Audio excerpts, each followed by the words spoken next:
Profesor García, buenos días.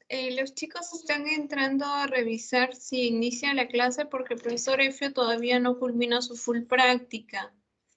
Ah, ya, Un ratito. perfecto. Sí, Yo espero hasta que se ok. una. Ya, profe, gracias.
Listo, chicos. Con todos ustedes, muy buenas tardes.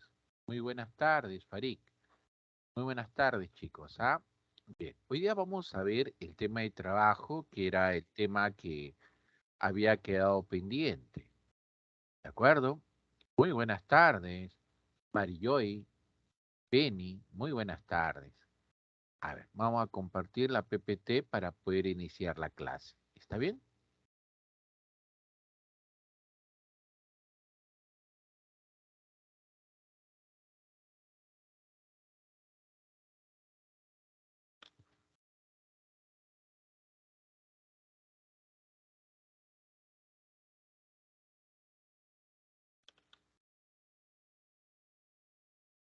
Bien, a ver, vamos a ubicarnos primero el contexto en el cual se encuentra el mercado de trabajo, ¿no?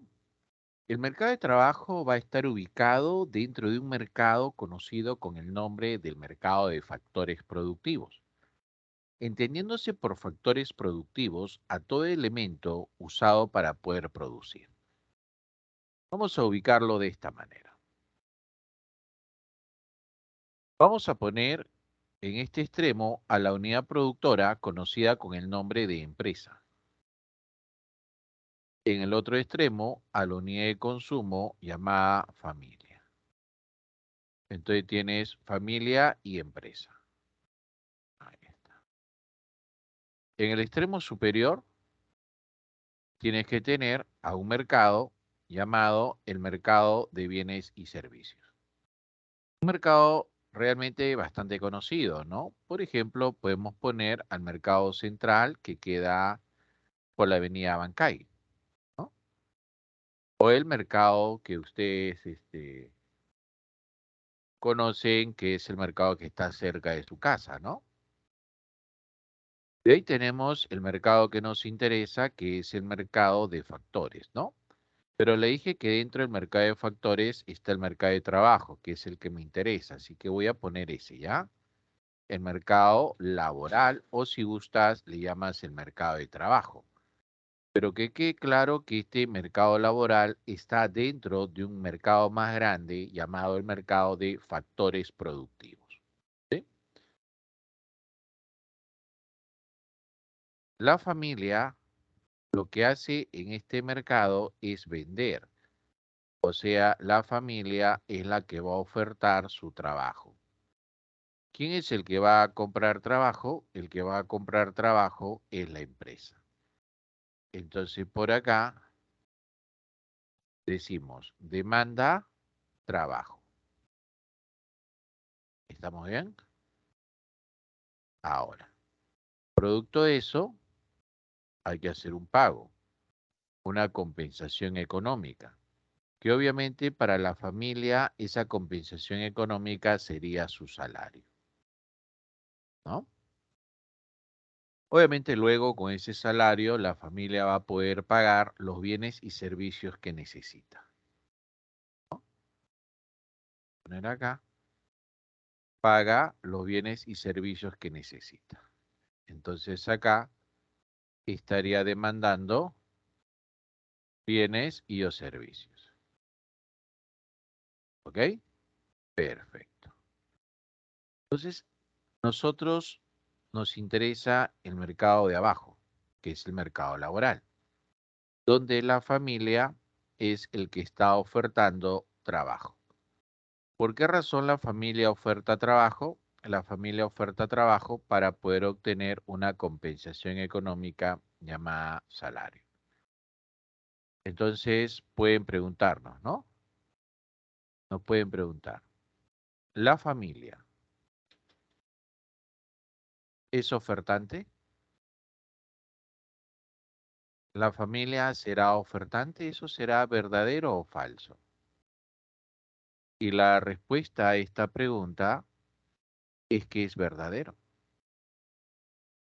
La familia sí es un ofertante, pero en el mercado laboral. ¿Te das cuenta? En el mercado laboral. Porque si abarcamos el otro mercado, en el mercado que aparece en la parte superior, que es el mercado de bienes y servicios, la familia ahí no es ofertante, sino la familia es demandante. Entonces, si pregunto acá, ¿la familia es demandante? Y la respuesta es sí. La respuesta a esta pregunta también es verdadera. Pero en el mercado de bienes y servicios. ¿Te das cuenta? Entonces va a depender de qué mercado es el que uno se encuentre, ¿cierto? Va a depender del mercado en el cual uno se encuentre. ¿Estamos bien? Perfecto. ¿Podemos borrar entonces? Si les gustan tomar una captura de pantalla, pueden hacerlo en este momento.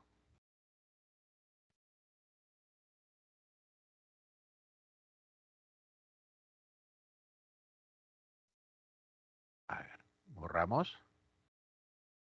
Y vayamos a ver un esquema una vez que ya hemos identificado que la familia es el ofertante. Entonces, en este caso, estoy poniendo a ese muchacho que tú ves en pantalla que va a representar a la familia. Y como representa a la familia, se encarga de ofertar trabajo. Recuerda que el término oferta hace referencia a la venta, ¿no? Entonces acá será venta de trabajo. ¿Por qué razón la familia vende trabajo? ¿Qué es lo que busca? La familia, a vender trabajo, lo que busca es obtener un salario, porque obviamente con ese salario va a poder comprar los bienes y servicios que necesita. Pero este salario puede dividirse en dos tipos. El salario nominal, el salario nominal es el dinero ganado por el trabajo realizado, ¿no? Solamente es el dinero ganado, ¿no? Por el trabajo realizado. Vamos a imaginar que ese salario nominal sea de 10.000 soles. Ahí está. Ese salario nominal es de 10.000 soles. El salario real es diferente porque el salario real es todo lo que puedes comprar con ese salario nominal. Entonces diré todo lo que se puede comprar, todo lo que se puede comprar con el salario nominal. Entonces podría poner acá lo siguiente. El salario real se calcula como el salario nominal entre el precio, ¿no? Por ejemplo, el salario nominal es 10.000 soles. Y vamos a imaginar que solamente compre leche que esté 5 soles el litro de leche, ¿ya? Entonces, ¿cuánto será esa división? 10.000 entre 5 será 2.000, ¿verdad? 2.000 litros de leche. Ahí está. Entonces vemos cómo un salario real expresa lo que puedes comprar, ¿verdad?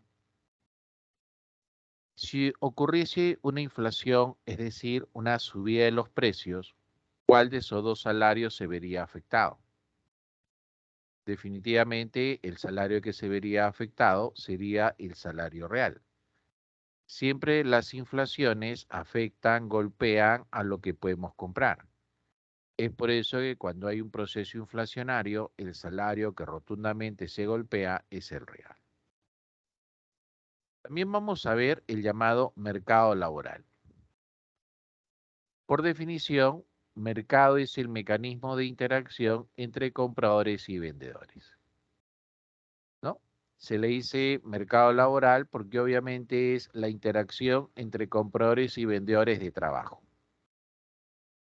Cuando nos dice que hay un incremento de la oferta laboral, significa que hay muchas personas buscando trabajo, o sea que hay una abundancia de trabajadores, ¿no? Entonces vamos a ponerlo ahí. Significa eso que hay una abundancia de trabajadores o de personas buscando trabajo sería lo correcto, ¿no? Abundancia de personas buscando trabajo.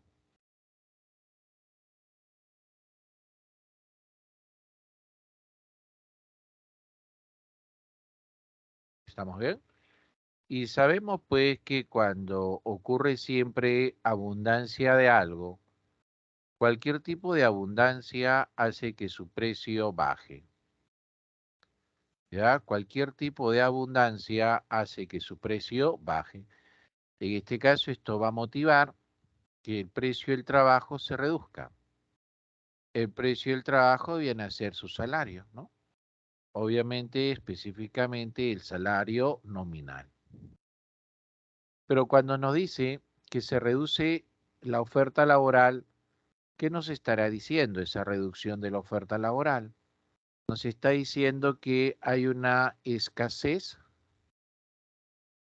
de personas buscando trabajo. Entonces, si hay una escasez de personas buscando trabajo, ¿eso qué va a generar? Siempre la escasez hace que su precio suba. Entonces, eso va a presionar a que el salario nominal suba, es decir, que se le ofrezca pagar más al trabajador. Obviamente te estarás ya respondiendo qué le conviene al trabajador, ¿verdad? O en su defecto, ¿dónde te conviene estar a ti? ¿No? Si te conviene estar en el grupo donde hay muchas personas buscando un trabajo, o te conviene estar en el grupo donde hay pocas personas que buscan un trabajo. Creo que la respuesta es obvia, ¿verdad? ¿Se debería eliminar el mínimo legal o debería aumentarse? ¿No? ¿Cuál sería esa respuesta? ¿Se debe eliminar el salario mínimo legal o en su defecto se debería aumentar? ¿No? ¿Qué es lo que se debería hacer? ¿No? Ah, ya. Eso lo vamos a responder más adelante. ¿Ya? Eso lo vamos a responder más adelante. Aquí está la población económicamente activa. La población económicamente activa son aquellas personas que están en edad de trabajar. Pero no solamente están en edad de trabajar, sino que están trabajando o en su defecto están buscando trabajo. Esa es la característica de la población económicamente activa, que por sus iniciales sería la llamada PEA, ¿no? Ah, esa PEA comprende a este grupo de personas. Los adecuadamente empleados y los subempleados, que obviamente son las personas que trabajan, ¿no? Y los desempleados, que son aquellas personas que buscan trabajo. ¿Estamos bien? Ahí está. Bien. ¿Está claro hasta ahí, muchachos? Muy bien. Entonces, de esto vamos a hablar. Comencemos. Vamos a ver si hay alguna pregunta hasta ahí. Ah, muy bien. Ahí están dando, profe, debe aumentar, no debe eliminarse, debe aumentar, ¿no? Ahí está chévere por compartir. Bien, muy bien, muchachos. Excelente. A ver, continuemos.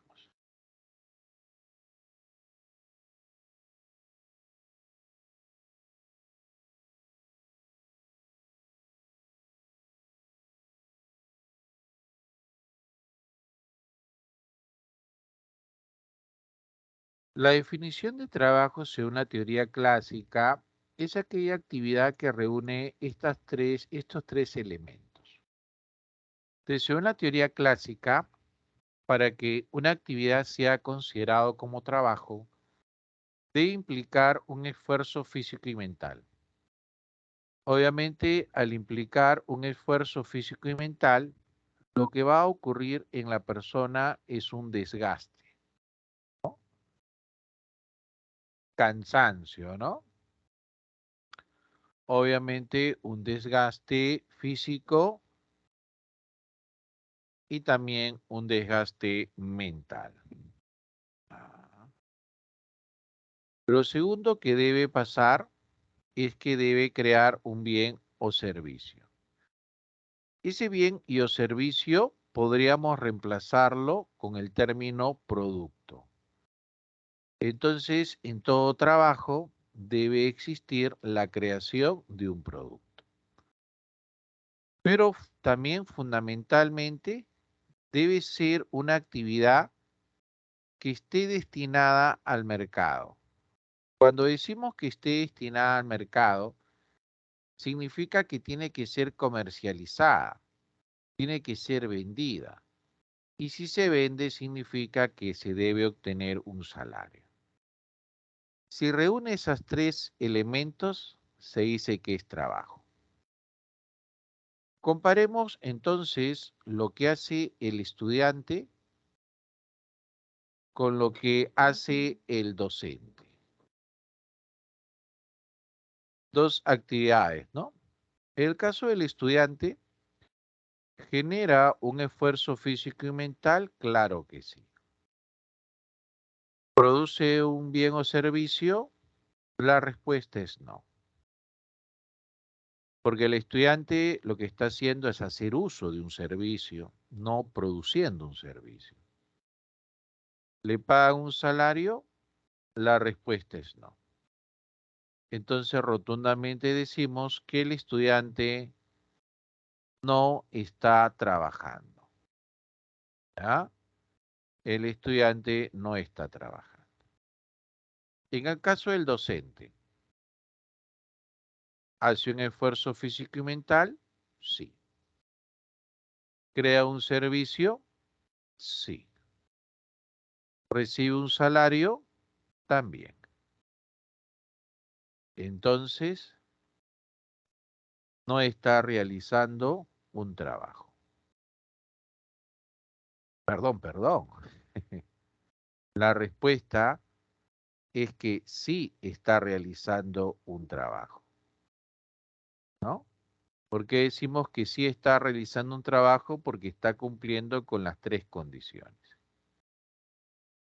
Ahora, esto obviamente con el tiempo el concepto también cambia, ¿no? O sea, antes de darte la otra idea, nosotros vamos a trabajar con este concepto. Este concepto también es el que está amparado en nuestra Constitución, ¿no? Porque la Constitución dice que no hay trabajo gratis. ¿Está bien? Entonces, con esto vamos a trabajar. Pero voy a poner una nota, ¿no? Los franceses, pues, que son aquellos personajes que en ciencias sociales están bastante avanzados. Si usted revisa la teoría de los franceses, usted va a encontrar un concepto conocido con el nombre de trabajo no remunerado. Y el trabajo no remunerado es aquel que involucra la creación de un bien o servicio y obviamente pues involucra el esfuerzo físico y mental, ¿no? Pero no existe ahí ni un pago de salario. Entonces los franceses dicen que cuando reúne esas dos condiciones, a eso se le llama trabajo no remunerado, ¿no? ¿Estamos bien? Pero ese concepto no lo vamos a tomar en cuenta nosotros, por si acaso, ¿ah? Ah, ya, profesor. Ese concepto no lo vamos a tomar en cuenta nosotros, ¿no? Para nosotros, cuando nos digan, pues, el ama de casa trabaja, bajo el concepto que manejamos nosotros, diremos que no, ¿verdad? Porque el ama de casa cumple con la primera y la segunda, pero no cumple con la tercera, ¿no? Pero obviamente ese concepto en algún momento en el Perú cambiará, ¿no? En algún momento va a tener que cambiar porque es obvio que los franceses tienen razón, ¿no? Es obvio que los franceses tienen razón, ¿ya? Bien, voy a borrar, ya está. Ven acá estas dos actividades, ¿no? Qué curioso, ¿no? Realizan prácticamente lo mismo, pero aquí es considerado como trabajo porque obviamente hay el pago de un salario, mientras que aquí no, porque acá lo está haciendo para satisfacer la propia necesidad de la familia, ¿no? Miren ese joven nuevamente. Está participando en la construcción de una casa.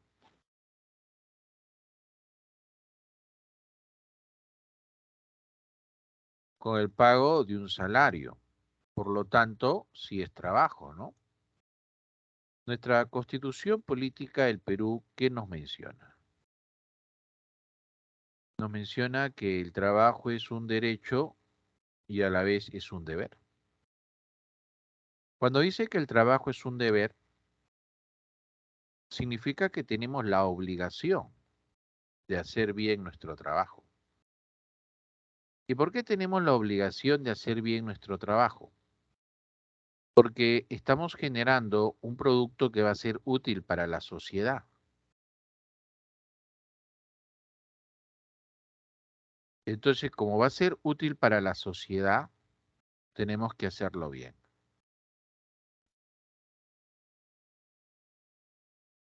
Ahora, ¿y por qué es un derecho? Porque todo trabajo debe ser remunerado.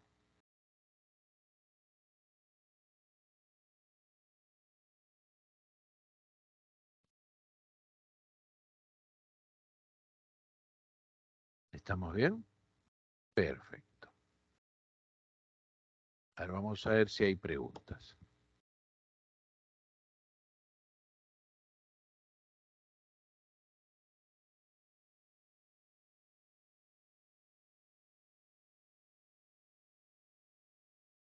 Ah, ya. Acá dice, profesor, los animales como los perros que rastrean y detectan drogas trabajan. Muy bonita pregunta. Muy bonita pregunta. Acá me has hecho acordar una tesis que leía sobre derecho laboral a nivel de maestría de la Universidad San Martín de Porres. Entonces, en esta tesis manifestaba, pues, el caso de los animales, ¿no? En el caso de los animales se preguntaba si los animales trabajaban, ¿no? Y la respuesta era que no, pero que ponía a la actividad de los monos lo más cercano a lo que podría ser trabajo. ¿Por qué? Porque los monos en su labor hay cierto grado de conciencia, ya que agarraban una rama de un árbol, a esa ramita le daban la vuelta, le daban la forma de una hoz, ¿no? Para jalar, ¿no? Los racimos de plátanos que estaban lejos de ellos. Entonces decía, en el caso de los monos, es una actividad que se asemeja, se acerca mucho, ¿no? Pero a pesar de que se acerca, eso tampoco es considerado como trabajo, ¿no? ¿Estamos bien? Ahora, si vemos a las máquinas, pues en el caso de las máquinas, obviamente también hay un esfuerzo, ¿no?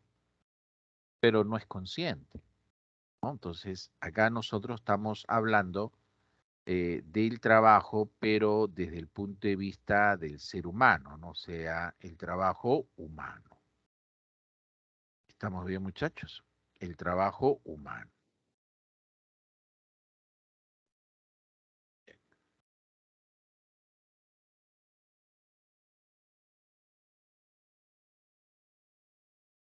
Ay, ay. Es muy, muy interesante, muy, muy buena pregunta que han hecho. eh, ay, Steven, ¿no? Muy buena pregunta, Steven, ¿no? O sea, eh, a ver, voy a aclarar esa idea. O sea, estamos hablando del trabajo hecho por el ser humano, pero la pregunta de Steven, ¿no? Una muy buena pregunta, nos habla si podemos considerar en los animales un trabajo. Y hasta el momento esa tesis que he investigado, o sea, no ya no he cogido más tesis, pero sobre ese nivel dice que los monos se acercan bastante, ¿no? Que los monos se acercan bastante, ¿no? Claro, claro, Steve, su pago podría ser considerado su comida, ¿no? Pero en todo caso, nosotros nos vamos a centrar en el trabajo hecho por el ser humano, ¿no? En el trabajo por el ser humano, ¿sí? Claro, así es, Jonathan. Es una pregunta muy interesante, ¿no? O sea, todas las preguntas que nos hacemos tenemos que encontrarle una respuesta, ¿no? Encontrar una respuesta, ¿no? O sea, no porque no la encontremos, no significa que la debemos catalogar como falsa, ¿no? O sea, tendríamos que demostrar si es o no es falsa, ¿no? O sea, si no podemos demostrar que es falsa y tampoco podemos demostrar que es verdadera, entonces por el momento quedará como incierta, ¿no? ¿Ya? A ver, sigamos entonces.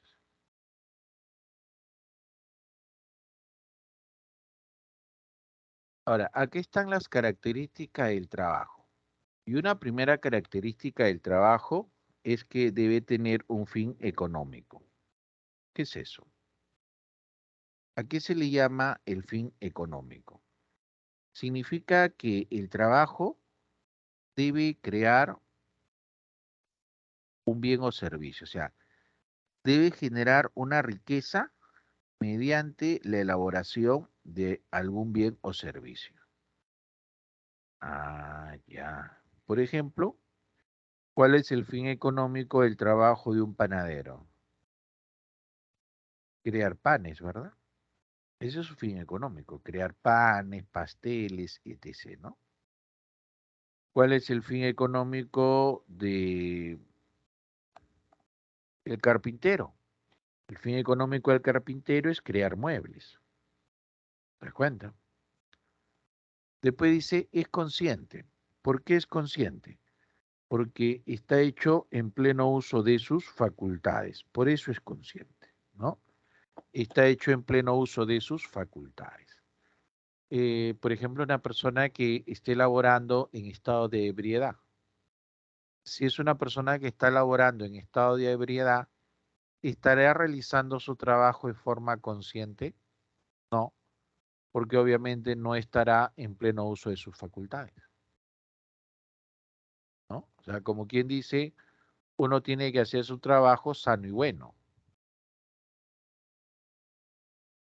Después decimos, dignifica al ser humano. Pero ¿por qué dignifica, profesor?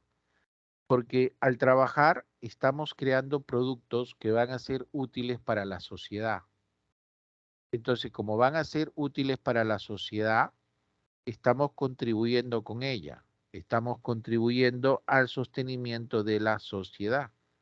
Por eso que el trabajo es digno, ¿no? La gente, la sociedad debe respetar la labor que está haciendo la persona, ¿no? De ahí decimos que es penoso por una serie de razones, ¿no? Es penoso porque primero hay peligro.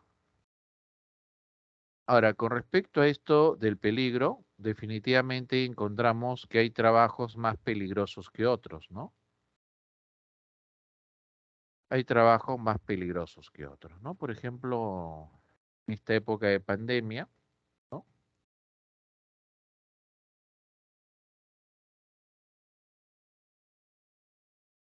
En esta época de pandemia tenemos la personal de salud, ¿no? El personal de salud, obviamente, su trabajo es muy riesgoso, ¿no? Mis respetos a todo el personal de salud, ¿no? Doctores, doctoras, enfermeros, enfermeras, psicólogos, etc., ¿no? Que se han fajado, ¿no? Ellos se han fajado en esto, ¿no? Y obviamente hay varios, personal de salud que ha fallecido, ¿no? Es peligroso, ¿no? De los policías, ¿no? O sea, en estas épocas muy peligroso. Después decimos que genera fatiga. O sea, obviamente genera fatiga porque el trabajar involucra aplicar energía, lo cual pues hay un desgaste, ¿no? Un desgaste y ese desgaste, obviamente ese cansancio es la fatiga, ¿no? Y de ahí decimos que es obligatorio. Pero profesor, no hay nada que sea obligatorio en la vida. Bueno, lo que ocurre acá es que hay un condicionamiento, ¿no? O sea, uno por qué trabaja, uno por qué realiza esa actividad laboral. Uno realiza esa actividad laboral porque quiere obtener una compensación económica, es decir, quiere obtener un salario. Entonces, como quiere obtener un salario, ¿no? Eso hace que el trabajo se vuelva obligatorio, ¿no? Entonces, por más que la persona esté cansada, esta persona obligatoriamente tiene que ir a trabajar. ¿Y para qué va a ir a trabajar? Va a ir a trabajar para poder obtener su salario. Entendido, entendido. ¿Estamos bien? Perfecto. Ahora, acá tenemos nosotros al llamado mercado laboral. Todo mercado es un mecanismo de interacción entre los que compran y los que venden. ¿Ya? Todo mercado es un mecanismo de interacción entre los que compran y los que venden. ¿Está bien? Y en el caso del mercado de trabajo, obviamente va a ser un mecanismo de interacción entre los que venden y los que compran trabajo. ¿Cierto? ¿Quiénes son los que venden trabajo? Aquí está. Los que venden trabajo va a ser la familia. ¿Quiénes son los que compran trabajo? Son las empresas. Cuando ellos interactúan, se forma el mercado de trabajo, también conocido como mercado laboral. Dentro, dentro de ese mercado de trabajo, se va a formar el salario. ¿Ya? Se va a formar el salario. El salario no es otra cosa que el precio del trabajo.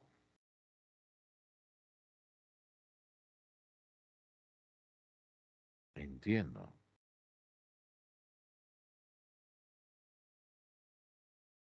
Ese salario se va a formar debido a la interacción de la oferta y la demanda, ¿no? Las famosas leyes del mercado. Ah,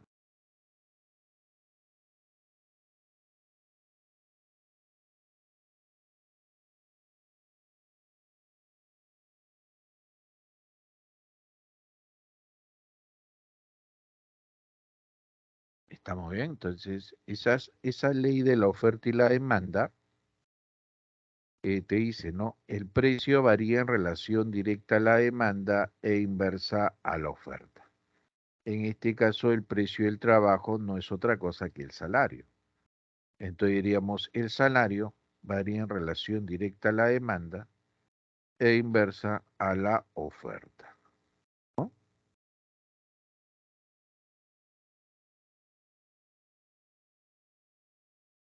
La oferta laboral. A ver, identifiquen la oferta laboral. ¿Quién realiza la oferta laboral?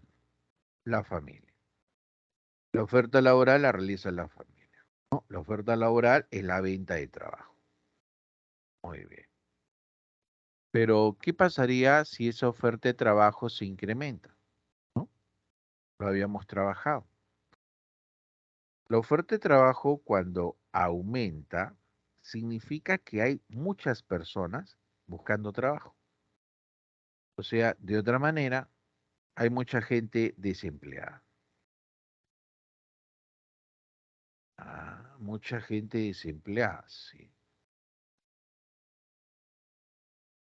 Y esa abundancia de desempleados presionaría a que el salario se reduzca, a que el salario baje. Siempre la abundancia de algo hace que su precio baje. Por ejemplo, cuando hay abundancia de fresa, el precio de la fresa se reduce. ¿Te das cuenta?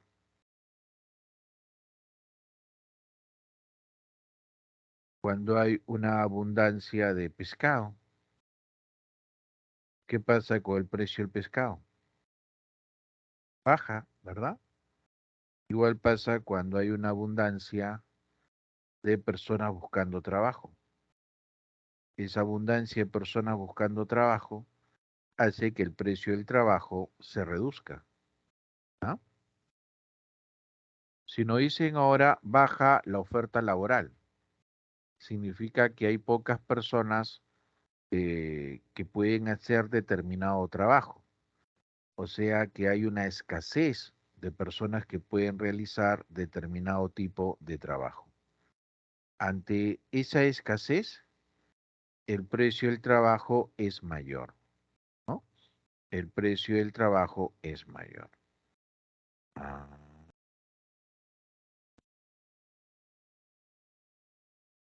por ejemplo, ahí está en ese cruce la oferta con la demanda de trabajo.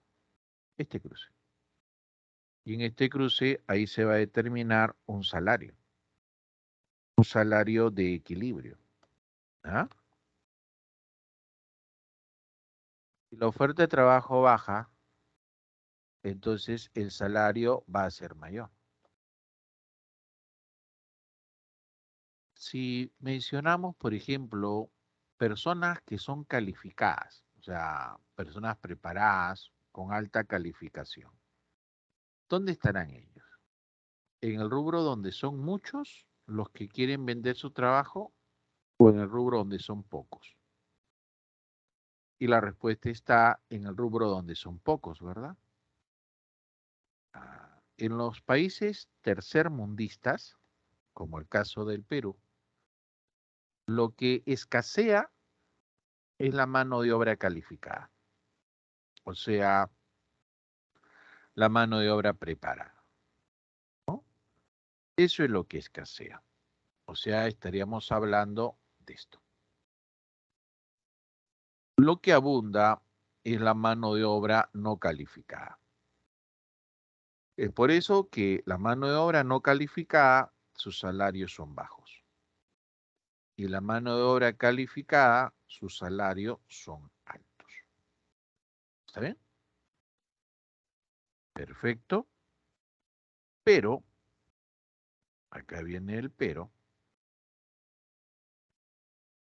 eso también tiene que ver con la estructura del país. Eso también tiene que ver con la estructura del país, lo cual es muy delicado. Profesor, ¿por qué dice la estructura del país? Entonces, ¿qué ocurre, por ejemplo, eh, con los países desarrollados? Los países desarrollados tienen un sistema muy interesante que se llama sistema moderno, ¿no? Que significa que ellos producen bajo un contexto de economía de escala, tienen rendimientos crecientes, tienen alta productividad, tienen elevados costos fijos, que significa grandes infraestructuras y maquinarias, tienen trabajo calificado, tienen personas que acceden al crédito, al conocimiento y a la tecnología. Entonces, cuando decimos ese escenario, por ejemplo, con altos costos fijos, economía de escala, significa que tienen unas empresas, pero apoteósicas, pues. Y estas empresas apoteósicas obviamente necesitan gente calificada, gente muy técnica, muy preparada. Entonces la gente que estudia, pues, va a ser contratada. Pero en los países como el Perú, no es así, pues, ¿no? Su sector moderno es muy chico. O sea, hay pocas empresas grandes en el Perú. Entonces, la cantidad de profesionales altamente calificados que puede absorber estas empresas no son muchos. No son muchos, ¿no? Entonces, en el Perú tenemos que estudiar. A veces la gente piensa que uno debería estudiar en cualquier universidad. Eso es falso. No malgastes tu plata estudiando en universidades que no valen la pena. Por ejemplo, esta Universidad Vallejo, anteayer, el doctor Huerta en RPP dio una lista de los exámenes que toman en medicina humana. ¿Cuál es la universidad que más jalados tiene en el examen para poder ejercer la medicina? Es la Universidad César Vallejo. El 75% de sus profesionales titulados en medicina humana jalan el examen. Es un porcentaje muy alto de jalados. Entonces, ¿qué tipo de universidad es esta? ¿Cómo es posible que estafen a los padres de familia y a los muchachos, ¿no? Que los formen tan mal para jalar el 75%. Y eso todavía es un atentado, ¿no? Porque nosotros, cuando seamos atendidos, vamos a tener que preguntar de qué universidad salió usted, señor, ¿no? ¿Cuáles son las mejores universidades en medicina en el Perú? San Marcos y la Cayetano. De ahí salen muy buenos médicos. ¿Te das cuenta? Ah, profesor, entonces no todo aquel que estudia en la universidad de verdad conoce, ¿no? Estamos en ese nivel, imagínate, ¿no? Entonces, eso definitivamente hace que en el Perú la oferta de personal calificado sea baja, ¿no? Ahora, en el caso de la demanda de trabajo, que es la compra de trabajo realizado por las empresas, nosotros debemos buscar que se incremente la inversión productiva, ¿no? O sea, inversión creando empresas que van a fabricar diferentes productos. Entonces, si hay más inversión productiva, definitivamente va a aumentar la demanda de trabajo. Debe haber más empresas que se van a pelear por trabajadores, ¿no? Y eso hace que se le pague más al trabajador. Pero obviamente esto es una forma global de ver las cosas, ¿no? O sea, también hay que preguntarse qué tipo de empresas son las que vienen, ¿no? ¿Qué tipo de empresas son? ¿Qué tipo de trabajo se va a generar, ¿no? Cuando se evalúa, pues, a los países tercermundistas, son países que no van a crecer, o sea, su escenario es que no van a crecer, ¿no? ¿Y por qué no van a crecer? Porque la mayor cantidad de su población es población que tiene mano de obra no calificada. Entonces, que su tendencia es a meterse en la informalidad. Y la informalidad es poco productiva, poco competitiva. Así que esto no va a cambiar hasta que llegue a mejorar el nivel académico de su población, cuando se incremente el capital humano. Entonces, te lo explico con fútbol, la realidad del Perú. La realidad del Perú es como cuando los equipos peruanos salen a jugar en el extranjero, ¿no? Copa Libertadores, Copa Sudamericana, salvo a veces hay raras excepciones.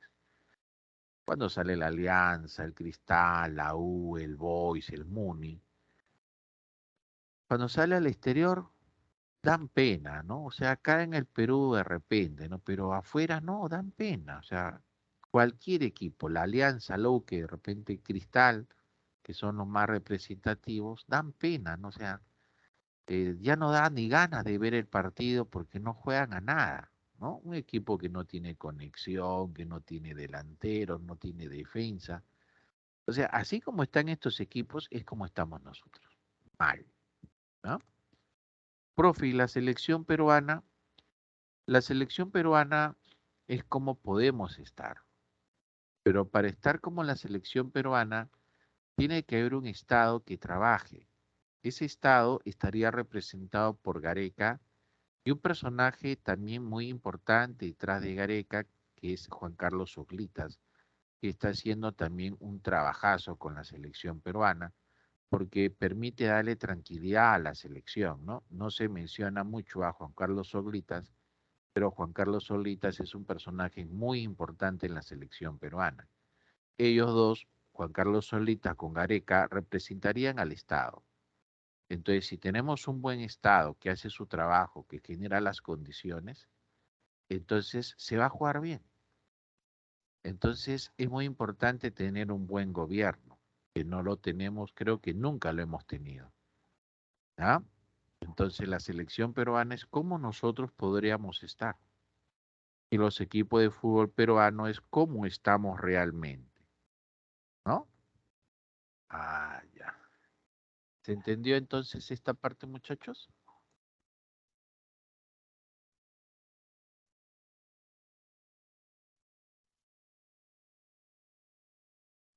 Bien.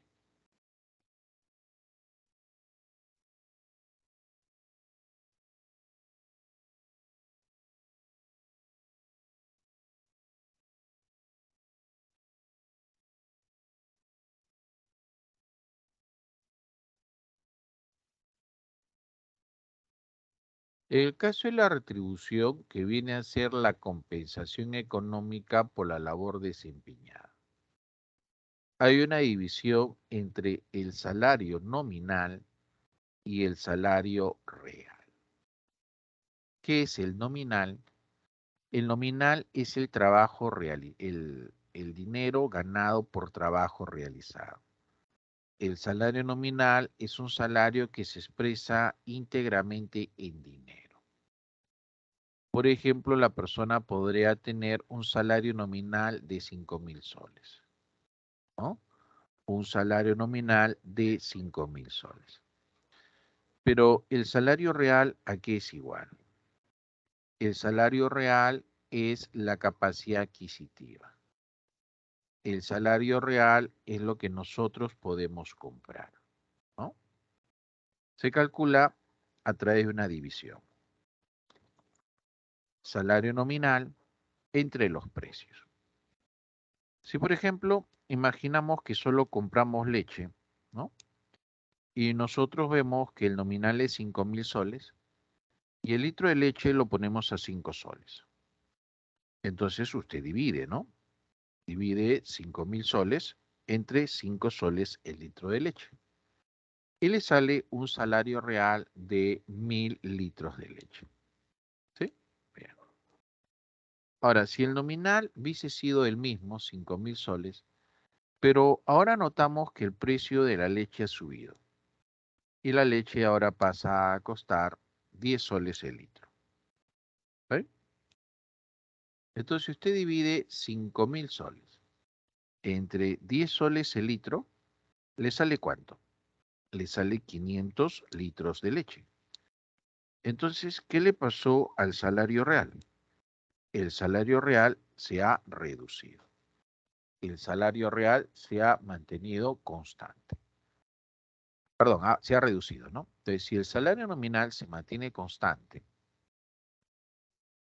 pero el precio sube, entonces eso hace que el salario real baje.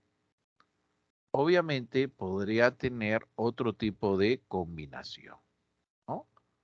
Podría tener otro tipo de combinación, ¿no? Podría ser de repente que el nominal y los precios suban en el mismo porcentaje. Podría pasar eso, ¿no? Ah, entiendo. O podría pasar de repente que el nominal suba más que los precios, ¿no? Entonces vemos que hay diferentes combinaciones que podrían pasar y ya usted pues tendría que ver qué es lo que sucede, ¿no? O sea, tendría que sentarse a analizar, ¿no? Estamos bien, tengan mucho cuidado ahí, ¿no? Porque le pueden decir, oiga, ¿qué pasa si el nominal y los precios suben de forma simultánea? ¿No? Entonces, si el nominal y los precios suben de manera simultánea, ¿qué es lo que podría pasar? Tiene que tener cuidado, ¿ah? ¿Por qué le digo que tiene que tener cuidado? Mire, si el nominal y los precios suben de forma simultánea, ambos, ¿qué es lo que le va a pasar al salario real? La respuesta ahí va a ser que depende, ¿no? Porque podrían pasar diferentes situaciones, ¿no? Podría pasar uno que el salario nominal suba igual que los precios. Entonces, si suben en el mismo monto, entonces los precios o el salario real se mantendría constante. La segunda posibilidad puede pasar que el salario nominal suba más que los precios.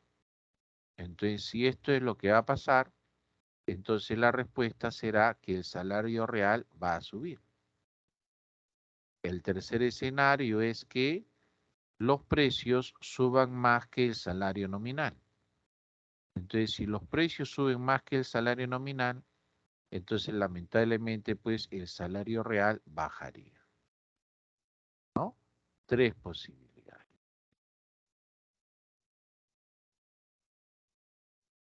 Y mira, y solo te dijeron, sube el nominal y a la vez sube el precio, ¿no? Y podrían darse tres escenarios posibles. ¿De acuerdo?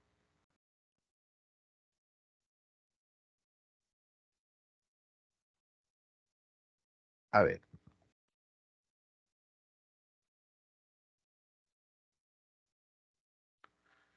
¿qué pasa si hago esto? A ver, ustedes me van a decir. Demanda de leche. La demanda de leche lo hace la empresa, no la familia, ¿no? La familia.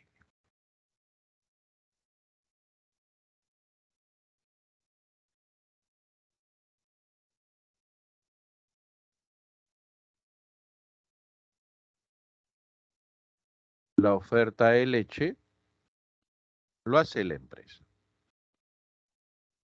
El cruce te da el equilibrio de mercado, donde va a haber un precio equilibrio que me imagino que es 4 soles la lata de leche. Y se negocian 20 millones de tarros al día. Pero el Estado dice, me parece que es muy poco el precio de la leche, los empresarios se están perjudicando, así que vamos a establecer un precio mínimo de la leche de 10 soles. Entonces, a partir de mañana, el tarro de leche, como mínimo en cualquier tienda, se vende a 10 soles, ¿no? Así que si usted quiere comprar leche, va a tener que pagar 10 soles, ¿no? Pero a ese precio de 10 soles, la gente, no todos van a poder pagar. Solamente van a poder comprar de repente 1 millón de personas pero va a querer vender 30 millones.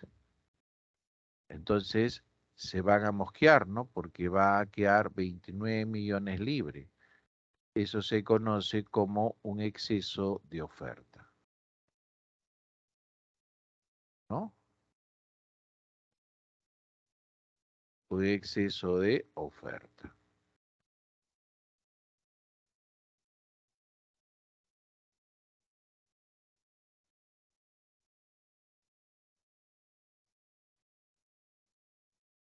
Muy bien. ¿Qué les parece?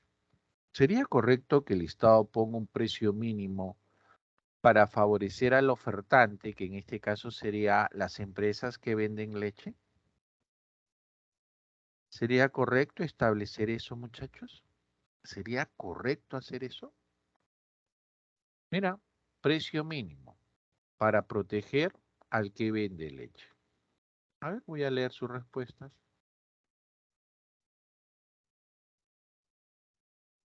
No, ¿verdad? No sería correcto. Ah, ahí está. Ahora, miren, ustedes me han dicho que no es correcto, ¿verdad? Porque debe haber un equilibrio. Perfecto. Ahora miren lo que voy a hacer.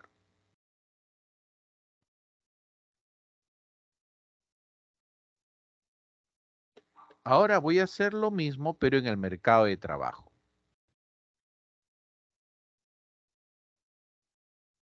Acá está la demanda de trabajo.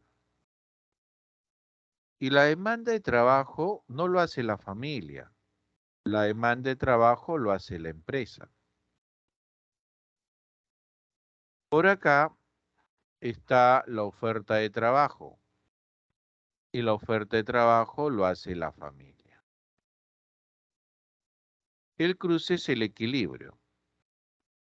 En los mercados de trabajo, que es básicamente dirigido para los jóvenes, ¿no? El salario de equilibrio debe estar en 600 soles. Ojo, que esto no es uno para un jefe de familia, ¿no? Esto es para el mercado de los jóvenes que recién entran a trabajar sin ninguna experiencia previa, ¿no? Para un jefe de familia con ese salario pues no le alcanzaría, ¿no? Entonces el gobierno dice, ¿no? Me parece muy mal que traten así, así que vamos a establecer un precio mínimo, que va a ser el llamado salario mínimo legal, que ha subido a 1.025 soles, ¿verdad? A ese salario, el mínimo legal, las empresas solamente van a querer contratar, vamos a imaginar que quieran contratar a 10.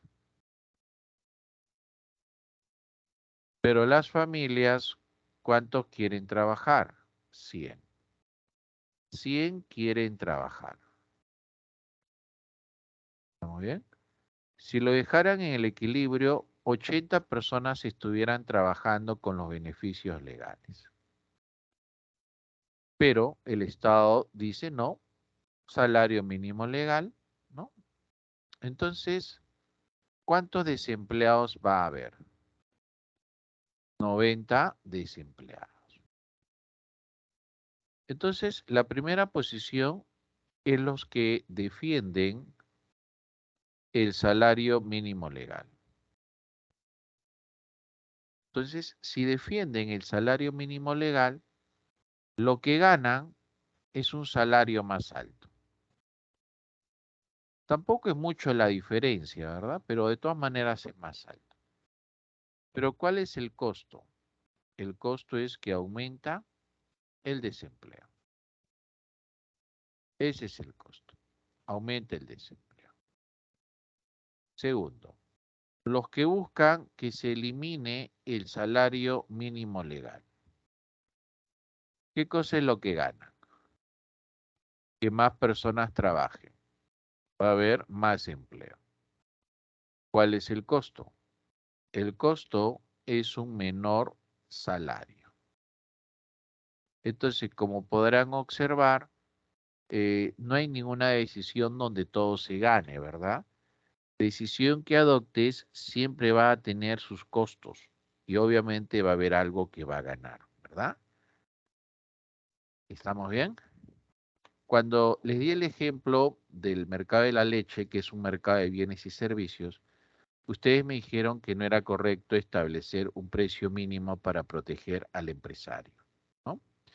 Que debería regularse por las leyes del mercado y que el Estado no debería intervenir. Pero cuando suelo preguntar lo mismo, pero en el mercado de bienes y servicios, generalmente la cosa cambia.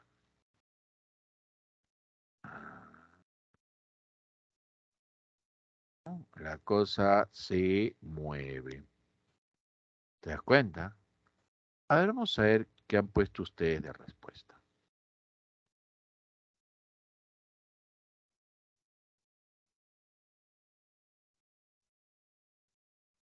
Creo que ahí se han quedado callados. Uy, uy, uy, muchachos, ¿qué pasó?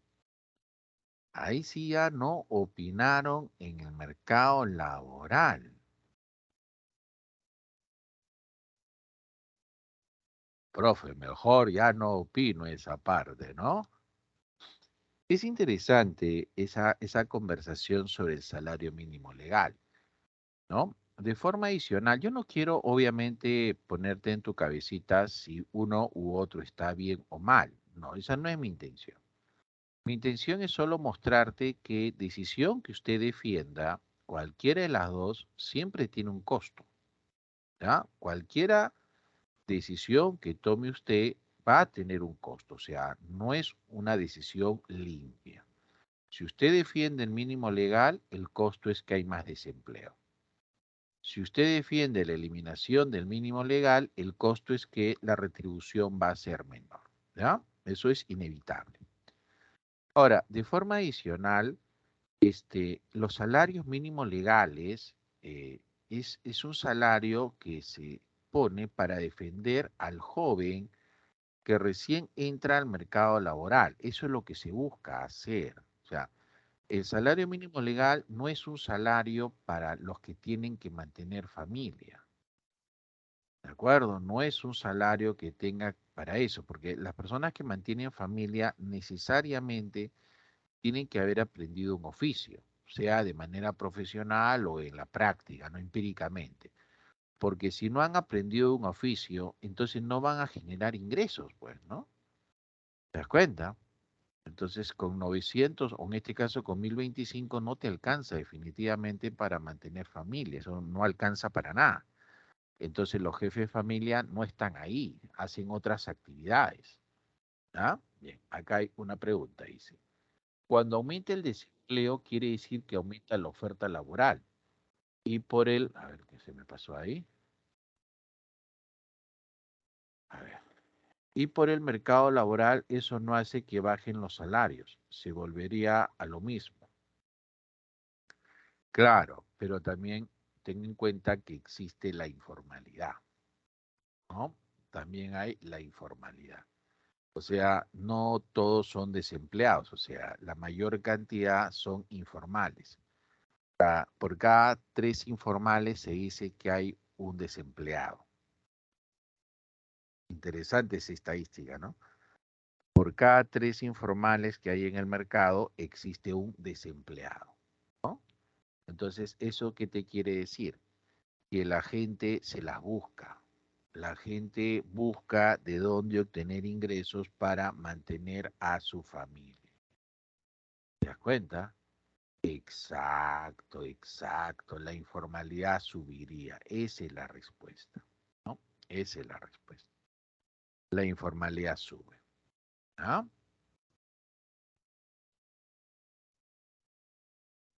Que había una pregunta más. Claro, Jonathan. Pero recuerden que los salarios mínimos es para el sector de la población joven que recién entra al mercado laboral. Para eso se diseñó. No se diseñó para los demás, porque los demás ya con experiencia no te aceptan el mínimo legal. Por ejemplo, por un carpintero que tiene experiencia, él no te va a aceptar el mínimo legal porque sabe lo que vale su trabajo, ¿no? Un chofer con experiencia no te va a aceptar el mínimo legal porque sabe lo que vale su trabajo. ¿Te das cuenta? Un pintor tampoco te va a aceptar el mínimo legal porque sabe lo que vale su trabajo.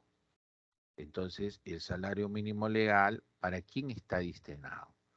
Para aquellos jóvenes que recién entran al mercado laboral, ¿no? Por ejemplo, los de un supermercado que atienden al público, para un mozo, ¿no? Para ellos, ¿ah?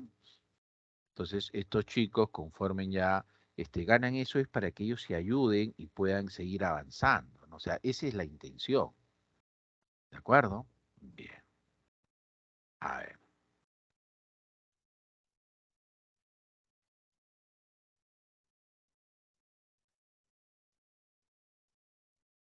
Ahora, de acuerdo a... Hay otros salarios como, por ejemplo, el llamado salario a destajo. El salario a destajo es un salario que se paga de acuerdo al avance de obra. Por ejemplo, decir, no señor, usted va a ganar un sol por cada cuello de camisa que haga. Entonces, conforme va haciendo cuellos de camisa, se le va pagando, ¿no? Un sol por cuello, ¿no? Ese es un salario a destajo. De ahí ponemos un salario neto. El salario neto es el salario que entra al bolsillo.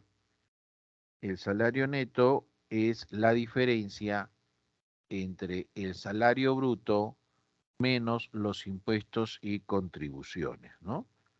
Por ejemplo, ¿no? Señor, su salario bruto va a ser de 10.000 soles, pero eso hay que descontarle los impuestos y contribuciones, 3.000 soles.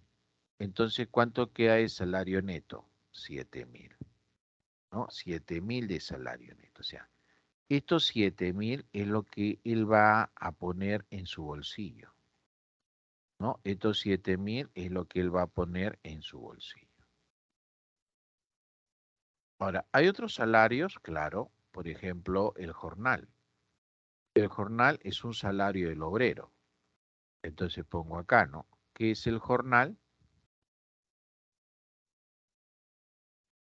Es el salario del obrero, ¿no? Entonces, si nos preguntan, ¿el obrero percibe un jornal? El obrero percibe un jornal y la respuesta es sí. El obrero percibe un salario y la respuesta es sí, porque el jornal es un salario. ¿Te das cuenta? Es como si dijera, ¿no? Que el salario es la fruta y el jornal es una pera. Entonces, el obrero recibe una pera. Y si el obrero recibe una pera, el obrero está recibiendo una fruta, porque la pera es una fruta. ¿Te das cuenta? Entonces diré que el jornal es un salario. El sueldo lo recibe el empleado. Empleado es aquella persona que tiene una relación de continuidad con la empresa. Empleado es una persona que tiene que cumplir un horario de trabajo, ¿no? Con la empresa. El empleado es aquel que tiene una dependencia con la empresa. Ah, tiene que tener una dependencia, así es, ¿no? Diferente a la persona que recibe un honorario. Un honorario es aquella persona que es un independiente, aquel que emite recibos por honorarios. O sea, en este caso, este independiente no tiene que cumplir, ¿no? Ninguna relación de dependencia. Monumento es el salario que recibe el alto funcionario, como es el caso de congresistas, presidente, ¿no?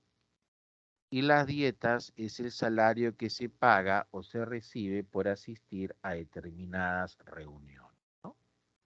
Por ejemplo, los regidores en el Perú tienen un salario que está expresado en dietas, ¿no? Tienen un salario que está expresado en dietas. Ah, ya. No está difícil, ¿verdad? Laborales tenemos ahí al paro y la huelga. ¿Cuál es la diferencia? Cuando se habla de un paro, se habla de la negativa a trabajar, ¿no? Por 1, 2 o 3 días. En cambio, la huelga es más grave, ¿no? Porque es la negativa a trabajar de manera indefinida. Esa es la huelga. ¿Se acuerdan la huelga de los profesores? La última huelga de los profesores me parece que se dio en el 2017, creo que fue, o 16. Está dirigida por el actual presidente de la República, ¿no? O sea, mira, es su época de sindicalista que dejó a los estudiantes sin clase por mira ver cuánto tiempo, ¿no? Y ese es el problema de las huelgas, pues las huelgas tienen un problema que el costo es la producción perdida. Ese es su costo, o sea, cuando se recupere esa producción ya no se recupera. No, pues profe, van a hacer clases los sábados. Pues ni ellos mismos se lo creen. Todas las veces que han hecho ellos huelga, escucha que los estudiantes siempre son los perjudicados. No logran recuperar, no logran recuperar. O sea, yo recuerdo también, todos los que hemos estudiado en colegios nacionales, hemos sido víctimas en algún momento de alguna huelga. Yo recuerdo que nunca se recuperó, dijeron que las clases iban a ser hasta febrero, porque la huelga había sido, pero abusiva. Y no, los primeros días de enero ya terminó todo, nunca se recuperaron todas las clases, nunca, nunca, ¿no? Ahora, hay una huelga que es una huelga de hambre, ¿no? Es drástica, ¿no? Porque si la persona fallece, imagínate, pues los ánimos se caldean, pucha, ya se sale de control esto, ¿no? ¿Te das cuenta? Entonces, toda huelga o paro genera que la producción descienda, así que eso no es bueno, ¿no? Ahora, cuando trabajan para el Estado, hacen huelga, pero ellos igual marcan su tarjeta de entrada y salida, pues, ¿no? Entonces, igual ellos están marcando su tarjeta de entrada y salida, llega a fin de mes, igual cobran, ¿no? Qué bacán es hacer huelga así, ¿no? Cuando estás en el sector privado, si no trabajas, no cobras. No hacer huelga, está bien, ves tu derecho a hacer huelga. Pero si no logras trabajar en el sector privado, llega a fin de mes y no te pagan. El sabotaje ya es un acto delictivo contra la empresa. Ese es un sabotaje. Acto delictivo contra la empresa. Puede ser que roben material, deterioren a propósito el material, etc., ¿no? Por ejemplo, imagínate un taxista, labora en una empresa X el taxista, y agarra el vehículo y caramba, lo lleva a la parada, mete como 3, 4 sacos de papa en el carro, 4 pasajeros y se va a toda velocidad hasta el otro cono de Lima, pasando por rompemuelles y baches. ¿Qué está haciendo esta persona? Esta persona está deteriorando la maquinaria, ¿no? Está haciendo un sabotaje. Ahora, un boicot es cuando se trata de descalificar a la empresa, ¿no? Se hace comentarios para inducir a que la población no compre esos productos, ¿no? Como pasó pues con este grupo de ambientalistas australianos y Coca-Cola, ¿no? Habían hecho un acuerdo que se pagaba 10 centavos más de dólar por botella y cuando esa botella era reciclada, Coca-Cola devolvía los 10 céntimos. Luego Coca-Cola no quiso cumplir con el acuerdo. ¿Ah? Coca-Cola no quiso cumplir con el acuerdo. Entonces los ambientalistas por las redes comenzaron a atacar a Coca-Cola, incentivando a que la población no compre dicha bebida. Ah, entonces, ¿qué es lo que le estaban haciendo? Estaban boicoteando, ¿no? Eso es lo que estaban haciendo, boicoteando, vertiendo una información, ¿no? Que desincentiva el consumo de determinado producto. Ah, ya, profesor. entendido. ¿Está bien? Cuando se habla de la diferencia entre el gremio y el sindicato,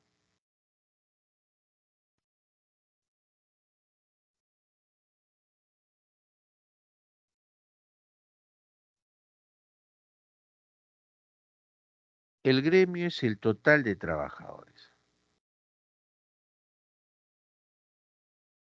¿Ya? El gremio es el total de trabajadores. El sindicato solamente es un grupo más pequeño. ¿Ya? El sindicato es una parte del gremio que se va a dedicar a reclamar los derechos de los trabajadores.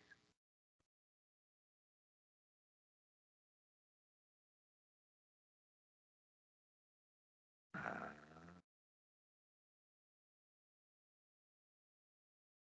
entendido, profesor. O sea, el sindicato es el de grupo de lucha, que es solamente una parte pequeña de todo el gremio. Sí.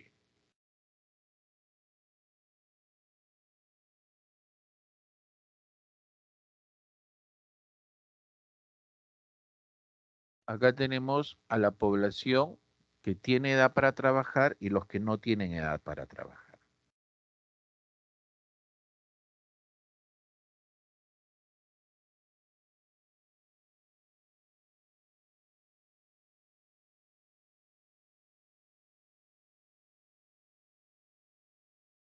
Entiendo.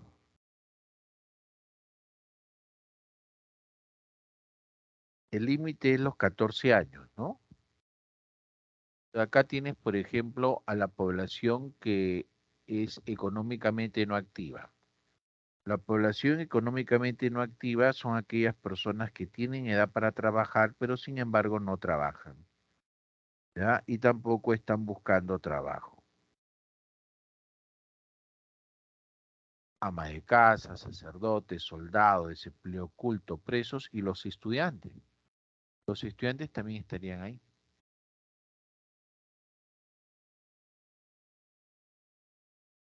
En la PEA va a comprender a las personas que tienen edad para trabajar y que están trabajando o en su defecto que están buscando trabajo.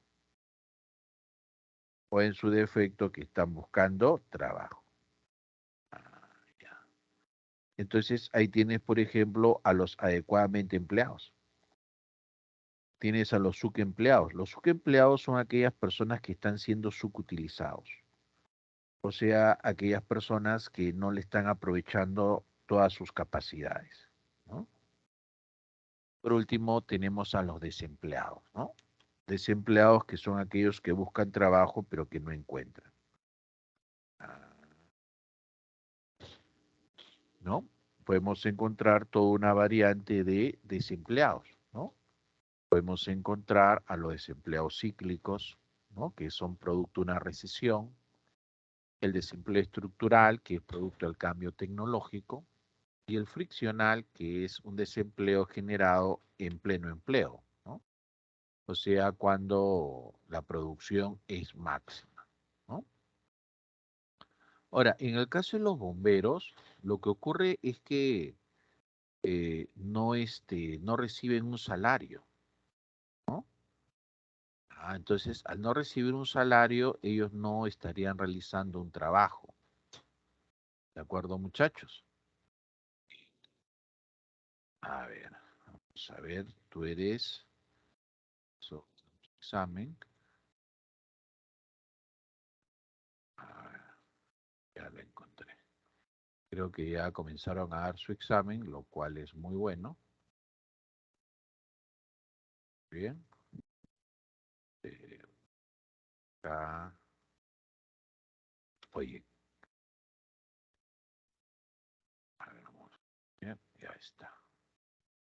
Ahora sí, ya podemos dar el examen.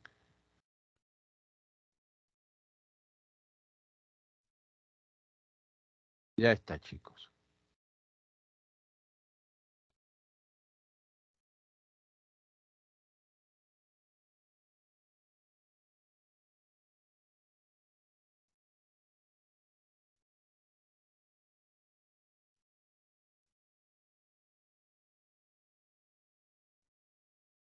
Ya está, muchachos.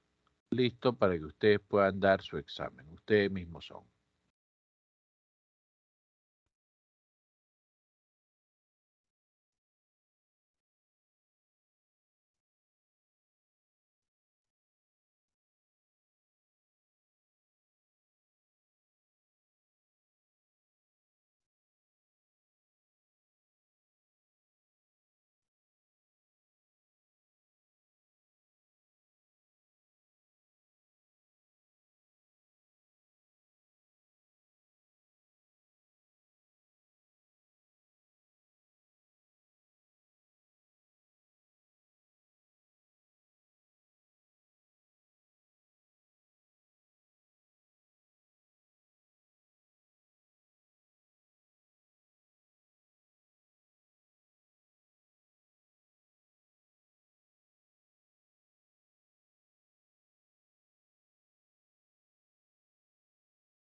Bien, chicos.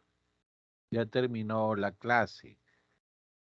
Ya nos estamos viendo el próximo jueves, muchachos. Un fuerte abrazo. Pásenla bonito con sus señoras madres el día de mañana, con sus abuelitas. Saludos cordiales a todas ellas. Nos vemos, muchachos. Cuídense bastante.